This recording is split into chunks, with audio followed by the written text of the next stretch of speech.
안녕하십니까. 존스홉킨스 대학교 마인드 브레인 인스티튜트의 포닥 박성범입니다. 오늘 발표할 제목은 해마의 하위 영역인 파시올라 시네리움은 학습에 중요합니다. 라는 주제로 발표하도록 하겠습니다.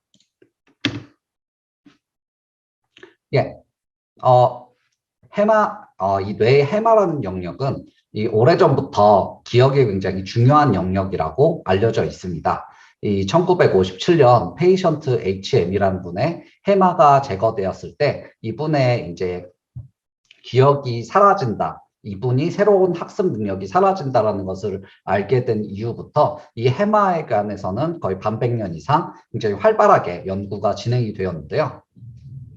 그렇게 연구가 진행이 된 이후에 이 해마들이 단일 영역이 아니라 굉장히 다양한 서브리전으로 구성이 돼서 이 서브리전에 고유한 연결과 고유한 피지올로지컬 캐릭터리스틱스가 있으면서 이 영역들의 각각의 영역들에서 이제 중요한 역할들이 존재함을 구분되는 역할들이 존재함을 밝혀졌습니다. 여기 사진은 이제 해마의 단면을 보여주고 있고요. 이 아래쪽은 이 해마 각 영역들, 서브리전들과 그리고 그 영역들의 주요 연결들을 한번 보여주고 있습니다. 여기서 예를 들면 덴테이트 자이러스 같은 경우는 컨정티브 엔코딩 혹은 스페셜 패턴 세퍼레이션 등에 중요하다라고 알려져 있고 이 CA1 영역 같은 경우는 오더 메모리에 중요하다라고 알려져 있습니다. 그런데 여기서 잘 알지 못하는 영역이 한 가지 있습니다. 저희는 이제 이 CA1을 한번 연구를 해보고 싶었는데요. 이 CA1과 그리고 이 옆에 FC라는 영역이 존재합니다. 그런데 이 CA1과 이 FC 영역 사이에는 뭔가 아틀라스마다 굉장히 다르게 설명하고 있는 부분이 있다는 것을 알게 되었습니다. 그래서 저희는 CA1 영역을 연구하고 싶은데 이 영역은 CA1인지 FC인지 알 수가 없어서 그래서 한번 알아보기로 했죠. 요 아틀라스마다 어떻게 나타나는지를 좀 간단하게 가져와 봤는데요. 요 가장 유명한 팍시너스 아틀라스 같은 경우에는 요 FC를 요 작은 영역으로 표현하고 있고 요 그 이후에 있는 영역들을 CA1이라고 주장하고 있는 반면에 이 2015년에 있는 보카라 에돌 논문에서는 요 넓은 영역 전체가 FC다. 그리고 CA1 영역은 요만큼밖에 되지 않는다라고 서로 다르게 FC와 CA1을 정의하고 있습니다. 그렇다면 요 영역은 FC로 봐야 할까요? CA1으로 봐야 할까요?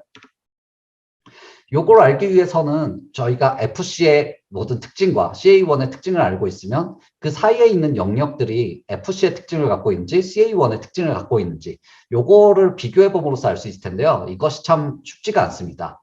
이 FC와 CA1 같은 경우는 지금까지 많은 연구가 돼 있지만 이 FC 같은 경우는 알려진 것들이 많이 없기 때문이에요. 어떤 것을 모르는지 한번 정리해 봤는데요. 이 아나토미컬 커넥션이 뭔지도 모르고 이 FC의 피지올로지컬 특성이 뭔지도 모르고 이 FC의 기능이 뭔지도 모릅니다.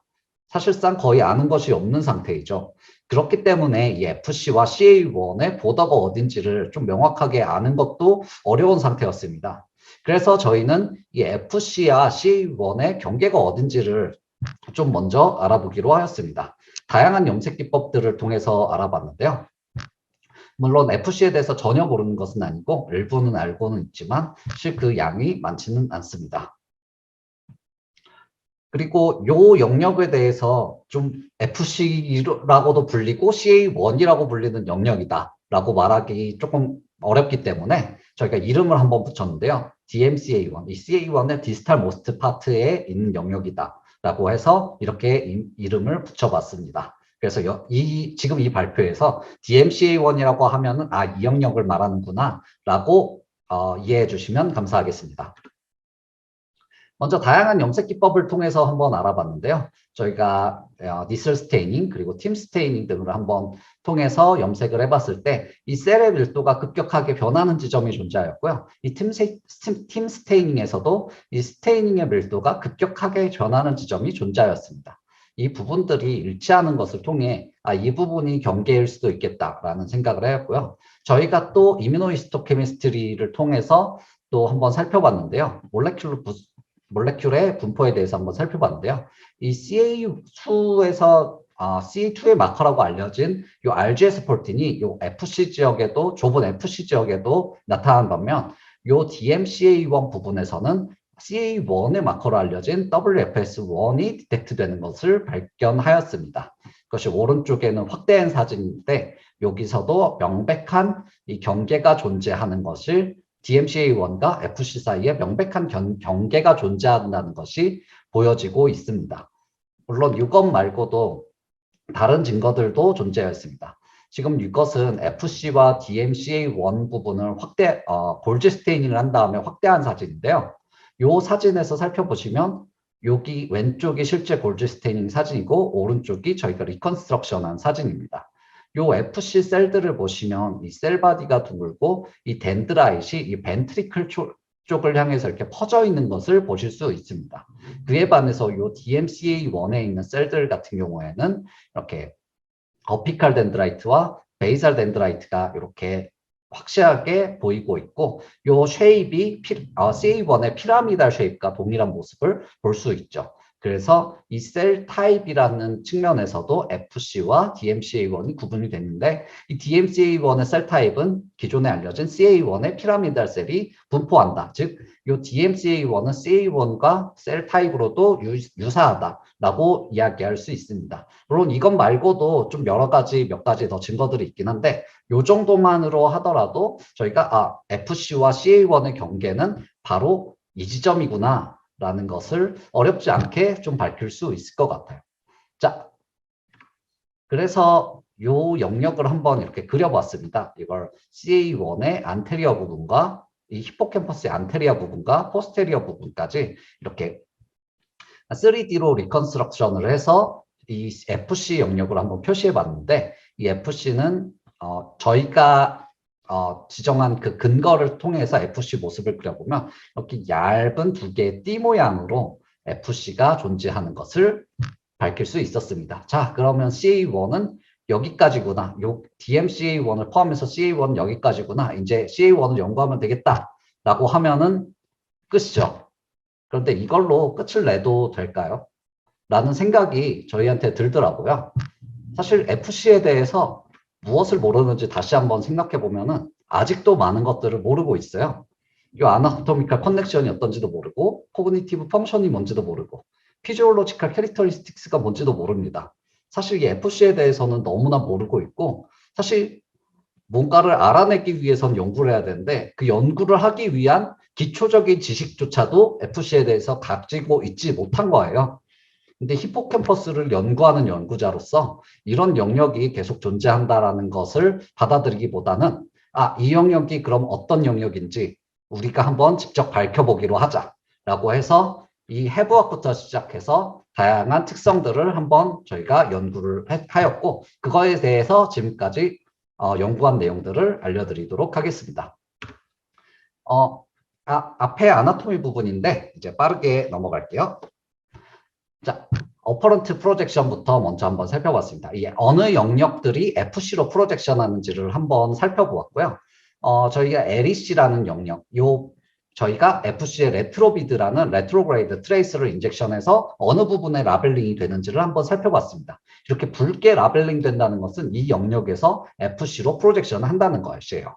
그래서 저희가 발견한 영역들은 이 LEC라는 영역에서 FC로 프로젝션 한다는 것과 이 패러라이너 콜텍스라는 영역에서 FC로 프로젝션 한다는 거, 그리고 이 FC가 아까 보셨다시피 앞뒤로 길게 존재합니다. 그런데 이 앞뒤로 한 군데에만 인젝션을 해도 이 앞부터 뒤쪽 FC까지 전부 다 라벨링이 되는 것을 볼 수 있어요. 그래서 이 FC 내부에도 강한 인트린직 커넥션이 있구나라는 것을 확인할 수 있었습니다. 두 번째는 이 FC가 어디로 프로젝션을 하는지를 한번 살펴보았어요. 이 FC가 가장 메이저하게 프로젝션하는 영역은 이 덴테이트 자이러스 영역인데 이 덴테이트 자이러스에서도 이 어퍼 블레이드와 로어 블레이드가 만나는 이 크레스트 지점에서 특히 이 셉탈 부분의 크레스트 지점에서 굉장히 강한 프로젝션이 나타나는 것을 관찰하였습니다. 그리고 또한 저희가 이 앞서서 이 FC의 어퍼런트 커넥션을 관찰하였을 때 FC 전체적으로 나타났다고 했잖아요. 그것이 FC에다가 AAV를 인젝션을 해서 이퍼런트 커넥션을 한번 살펴볼 때도 동일하게 이 안테리어부터 포스테리어까지 쭉 나타나는 것을 볼 수 있었습니다. 저희는 특히 이 FC로부터 덴테이트 자이러스 프로젝션에 주목을 해서 이것이 진짜인지 확인해 보기 위해 덴테이트 자이러스 크레스트 부분에 요 레트로비드를 한번 다시 인젝션을 해봤어요. 그랬더니 저희가 예상한 대로 이 FC 부분에 레트로비드가 많이 염색이 된 것을 확인할 수 있었습니다. 즉 FC로부터 덴테이트 자이러스의 프로젝션이 다시 한번 컨펌되었다라는 것을 볼 수 있겠죠. 자, 이러한 이제 아나토미컬 캐릭터리스틱스를 한번 살펴봤는데요. 이런 것들이 이제 어떤 의미를 가지고 있을까요? 이 FC가 어떤 기능을 하고 있을까요? 사실 저희가 갖고 있는 증거는 매우 적지만 그럼에도 불구하고 몇 가지 생각을 해볼 수 있을 것 같아요. 이 FC의 가장 메이저한 커넥션이 덴테이트 자이러스잖아요. 그렇다면 이 덴테이트 자이러스가 하는 일들 중에 일부를 이제 FC와 같이 하지 않을까라는 생각을 한번 해볼 수 있을 것 같습니다. 그렇다면 이 덴테이트 자이러스가 하는 역할이 무엇이냐? FC는 모르지만 덴테이트 자이러스는 어느 정도 알려져 있는데요. 대표적으로 컨텍스츄얼 메모리 엔코딩 역할을 한다는 것이 알려져 있고 또 어소시에이티브 메모리 엔코딩을 한다는 것이 알려져 있습니다. 그래서 저희는 이제 다양한 것들을 한번 살펴봤는데요. 그 중에서도 이 컨텍스츄얼 메모리 엔코딩 기능에 FC가 관여를 하는지를 한번 살펴보았습니다. 그래서 이 실험을 간단하게 설명드리자면 이제 저희 우리 연구실에 안재룡 박사님께서 이전에 하였던 실험인데 G가 스타트 박스에서 나와서 왼쪽 혹은 오른쪽을 선택하게 됩니다. 이 선택의 기준은 이 G를 둘러싸고 있는 모니터에 나타나는 씬인데요. 이 씬이 이 점으로 만들어진 씬이면은 왼쪽, 이 사각형으로 만들어진 씬이면은 오른쪽을 선택해서 리워드를 먹을 수 있습니다. 이 실험을 이제 잘 하게 되면은 이제 덴테이트 자이러스를 리전하는 수술을 하거나 혹은 셀린을 넣어서 컨트롤 그룹을 만들어서 동일한 실험을 다시 진행을 하는데요. 근데 요 기존의 수술 전에 배운 씬을 다시 리트리버를 하는 데는 덴테이트 자이러스가 리전된 그룹이 덴테이트 자이러스가 멀쩡하게 살아있는 그룹과 큰 차이를 보이지 않았습니다. 하지만 동일한 룰에서 수술 후 새로운 씬을 배워야 하는 경우에는 다른 결과가 나왔는데요.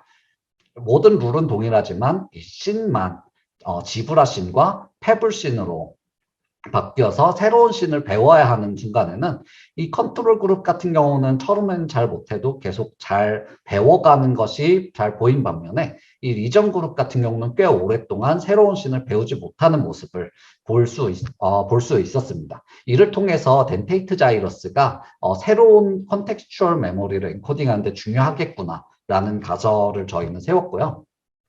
그렇다면 FC도 이런 경향이 있는지를 한번 확인해 보았습니다. 첫 번째로는 FC만 선택적으로 리전할 수 있는 방법이 있는지를 살펴보았습니다. 이 FC 앞서 보셨듯이 FC는 덴테이트 자이러스와 유사하게 그래뉴셀로 되어 있잖아요. 그런데 덴테이트 자이러스 셀 같은 경우는 콜치신이라는 약물에 좀 더 민감하게 반응해서 잘 죽는다는 것, 선택적으로 죽는다는 것이 알려져 있습니다. 그래서 저희는 FC도 그러지 않을까 해서 콜치신을 FC에다가 한번 인젝션을 해봤고요. 요 왼쪽에 이제 흰색 화살표 에로 헤드로 가리키고 있는 것이 FC이고요. 오른쪽에 가리키고 있는 것이 바로 컨트롤 그룹의 FC입니다. 요 콜치신을 인젝션한 경우에는 보시다시피 FC만 선택적으로 이렇게 잘 리전이 된 반면 그 인접한 CA1에는 거의 데미지가 보이지 않았습니다. 컨트롤 그룹 같은 경우는 CA1뿐만 아니라 이 FC 자체에도 데미지가 보이지 않았고요. 이를 통해서 이 FC만 선택적으로 리전할 수 있는 방법이 있다라는 것을 알아내게 되었고요. 이 한 군데에만 인젝션을 했는데 이 FC를 다양한 단면에서 안테리어 쪽과 미디얼 쪽과 그리고 포스테리어 쪽 요 세 가지를 한번 다 봤는데요. 한 군데에만 인젝션을 했는데도 불구하고 이 모든 것들이 다 한꺼번에 잘 리전이 된 것을 확인할 수 있었습니다.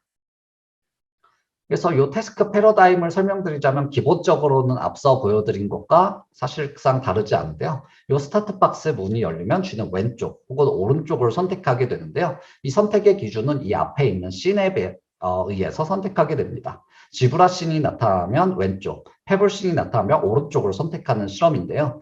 이 실험을 조금 더 빨리 배우게 하고자 이 앞에 샘플 트라이얼들을 좀 추가를 했습니다. 이 샘플 트라이얼들은 각 블록으로 나와 있는데요. 첫 번째 블록은 아무런 신도 없는 상태에서 열 트라이얼을 그냥 움직여서 먹이를 먹는 거고요. 두 번째는 지브라만, 세 번째는 페블만 이런 식으로 반복해서 이 각 블록별로 반복해서 이제 리워드를 먹게 됩니다.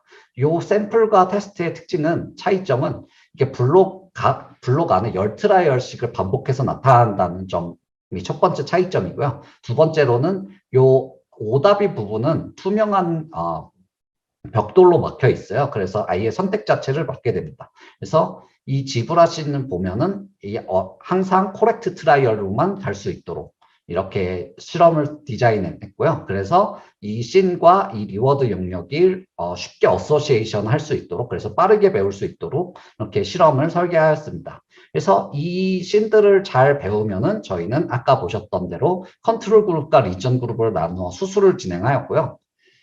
그래서 요 동일한 씬을 가지고 다시 한번 테스트를 해봤습니다.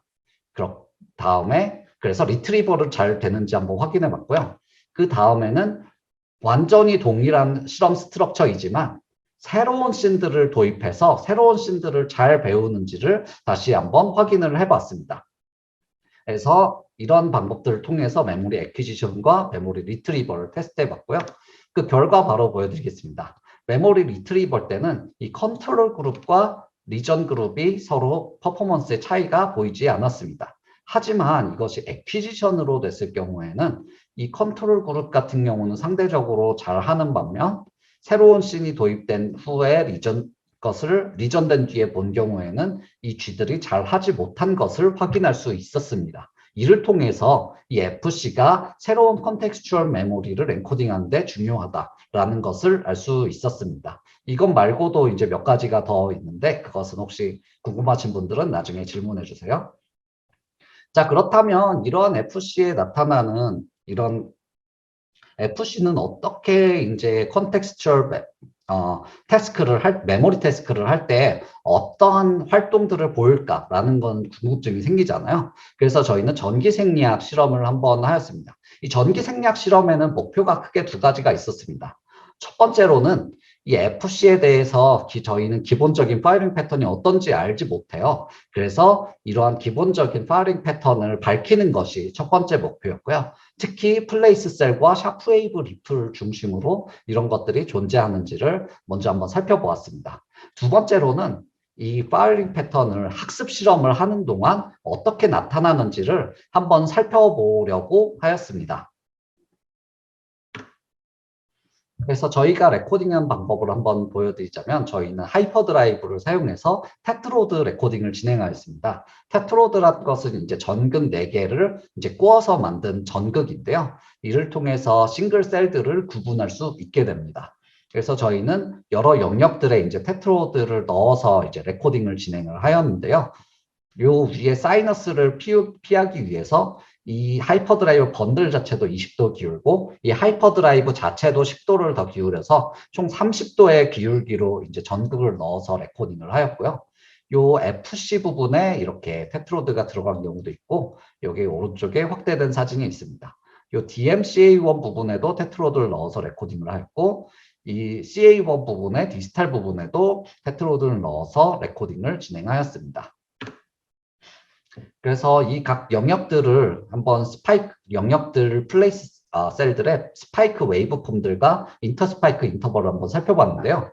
요 FC 셀들 같은 경우에는 다른 영역들보다 요 피크와 밸리 간 간격, 즉 스파이크 위스가 좀 좁은 특징을 보이고 있었어요. 하지만 이 인터스파이크 인터벌 플랫을 보시면은 요 앞부분에 이렇게 튀어나온 부분이 있는데 이것은 이제 좁은 시간 간격으로 스파이크들이 동시다발적으로 나타났다는 것, 즉 벌스팅을 했다는 것을 나타냅니다. 이 벌스팅하는 정도는 FC나 이 CA1 영역들이나 크게 다르지 않았습니다. 그래서 이걸 통계적으로 한번 그려본 것인데요. 스파이크 위스 같은 경우는 이 DMCA1이나 DCA1보다 유의미하게 좁지만 이 버스트 인덱스에서는 크게 차이가 나타나지 않는 부분, 즉 FC 같은 경우는 CA1이나 CA1 영역들처럼 버스팅을 한다라는 것이 알려져 있고요. 그리고 FC에 플레이스 셀이 있는지를 먼저 살펴봤습니다. 기존 CA1 영역에서는 CA1 영역뿐만 아니라 히포캠퍼스의 다른 영역들에서는 이 플레이스 셀이 존재한다는 것이 밝혀져 있는데요. G가 이 사각형 공간을 이렇게 돌아다니다가 특정 공간에만 오면은 굉장히 높은 파이링 레이트를 나타내는 것을 볼 수 있고요. 이 스파이크 파이링 레이트이 높아지고 이 구간을 넘어가면 파이링 레이트이 낮아지는 셀을 플레이스 셀이라고 하는데요. 이러한 셀들 같은 경우는 이제 쉽게 표현하기 위해 그 특정 공간에서 파이링 레이트이 높은 부분 그리고 낮은 부분을 이렇게 색깔로 표현하면 다음과 같이 그려지게 됩니다. 그래서 기존 CA1 영역들, 저희가 레코딩한 CA1 영역들의 플레이스 셀이 다음과 같이 기존에 알려진 대로 있는 것을 확인하는데요. 요 FC 셀도 한번 관찰하였을 때 FC의 셀도 다른 CA1 셀들이나 다른 히포캠퍼스 셀들과 마찬가지로 이렇게 플레이스 셀이 존재함을 관찰하였습니다.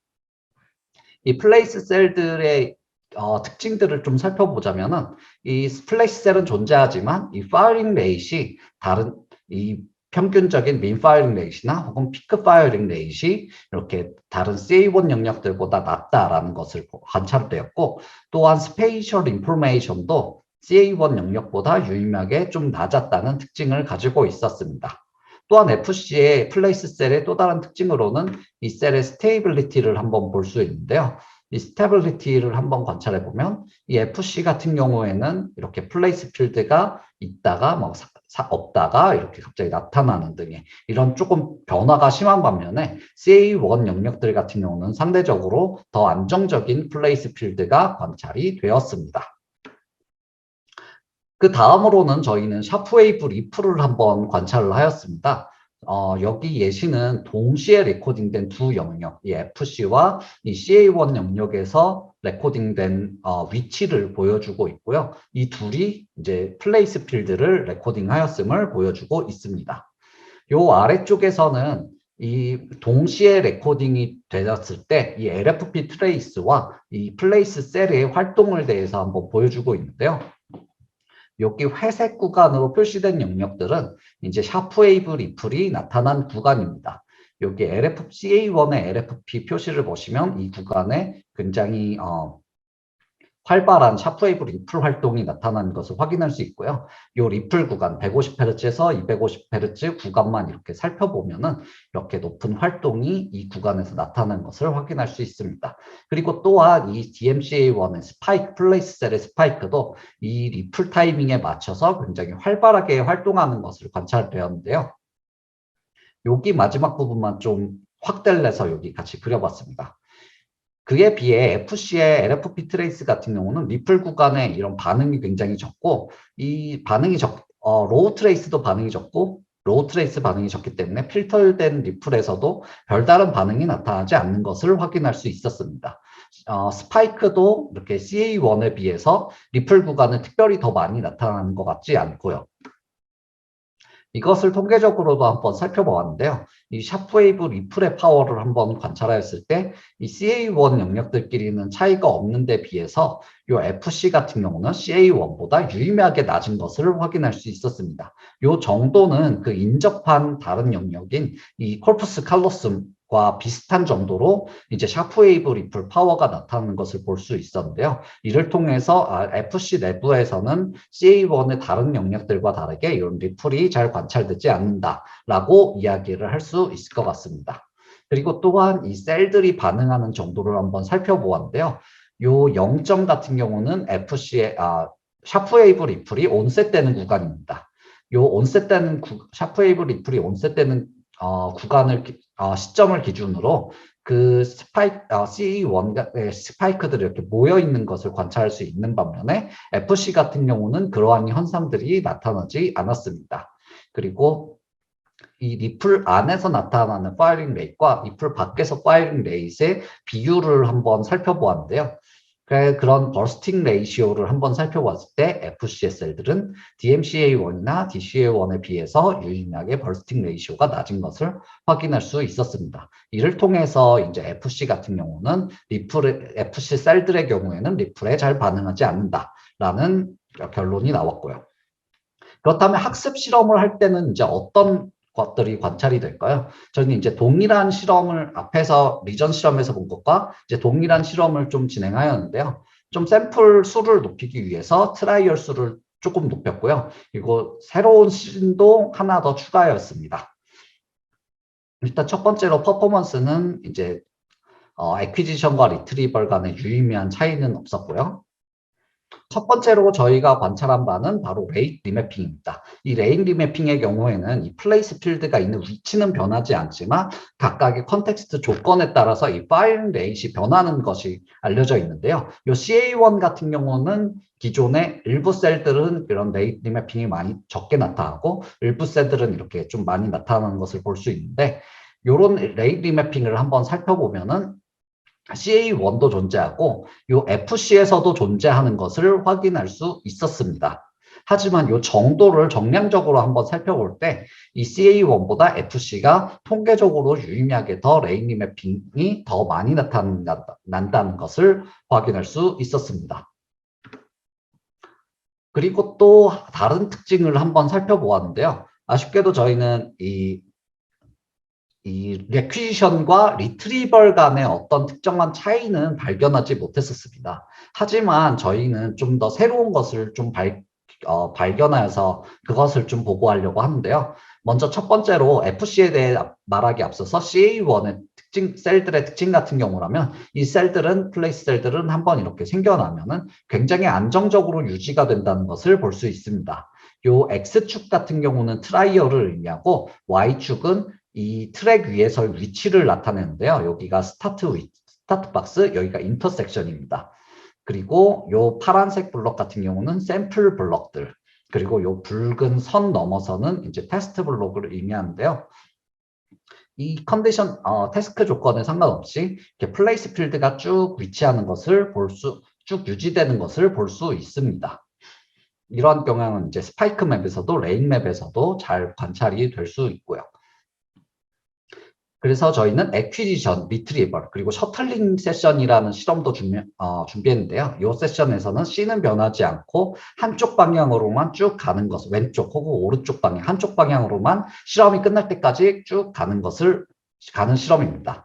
하지만 실험의 태스크 종류와 상관없이 굉장히 안정적인 플레이스 필드를 CA1에서는 확인할 수 있었습니다. 그에 반해 FCA 같은 경우에는 조금 다른 면이 나타났는데요.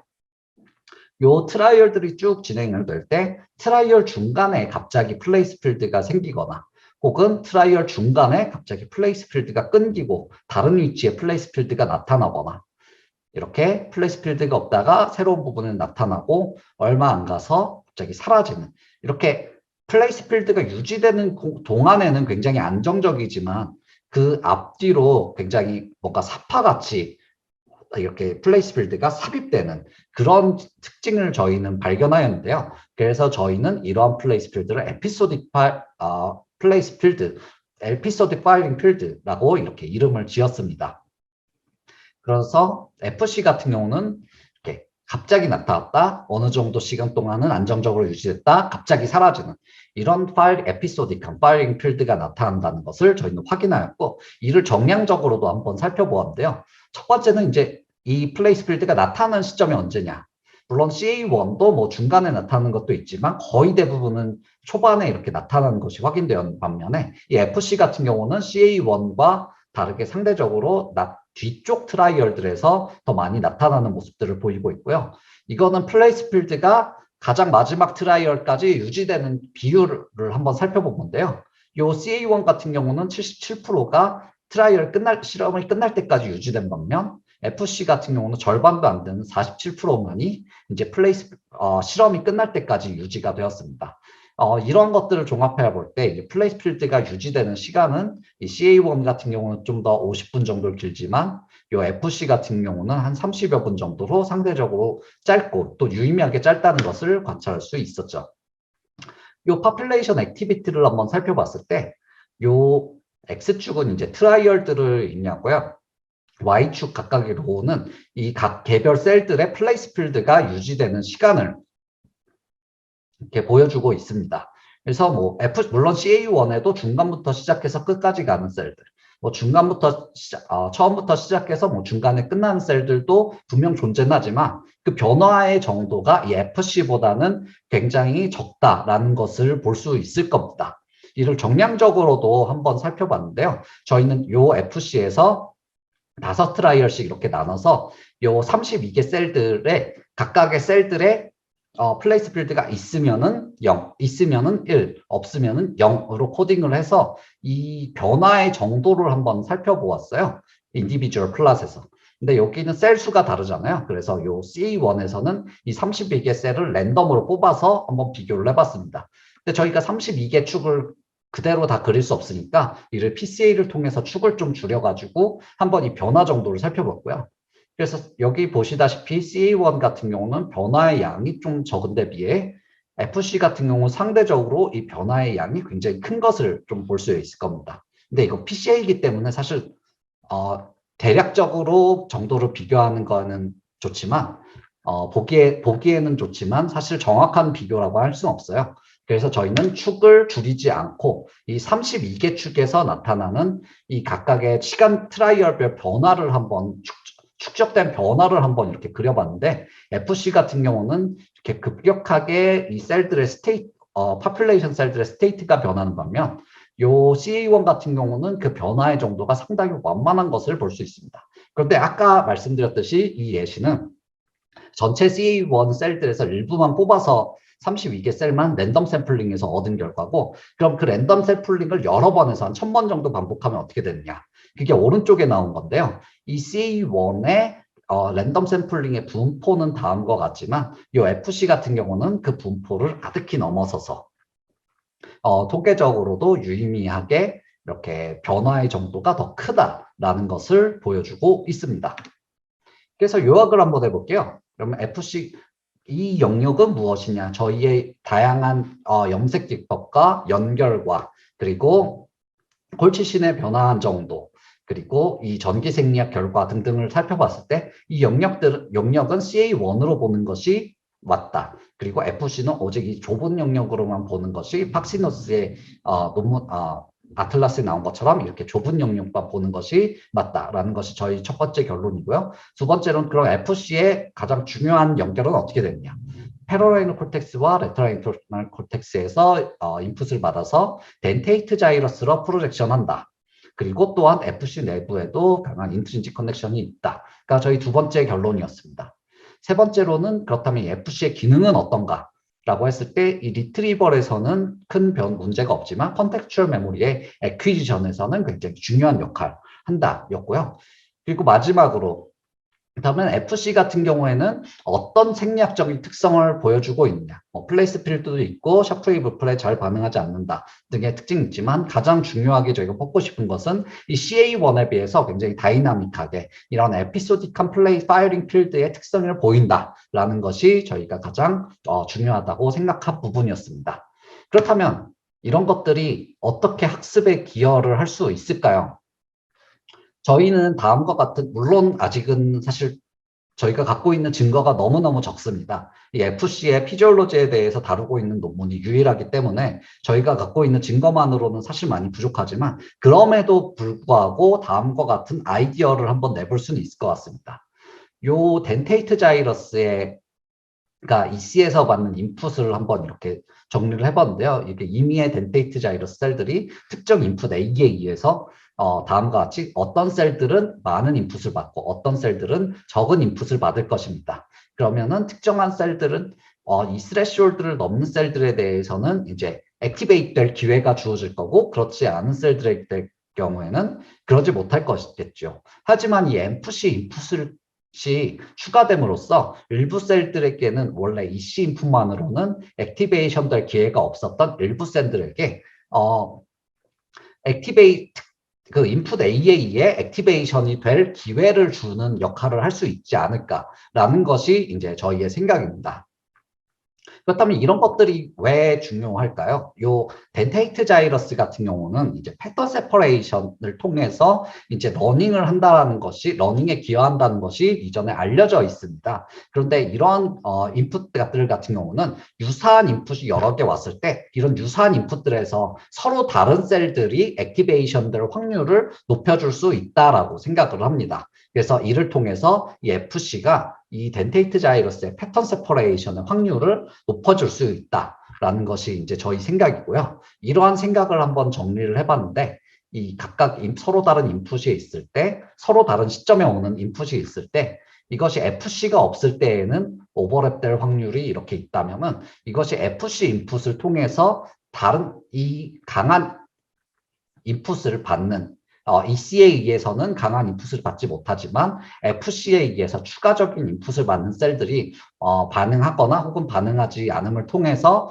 더 넓은 풀의 셀들이 이 인풋 A와 B를 리프레젠테이션 하는데 기여할 수 있다. 즉 이를 통해서 패턴 세퍼레이션을 늘릴 수 있다라는 것이 이제 한 가지 FC를 통해서 FC 연구를 통해서 저희가 세운 모델입니다. 이에 대해서는 이것이 맞는지 아닌지에 대해서는 더 많은 연구가 필요할 텐데요.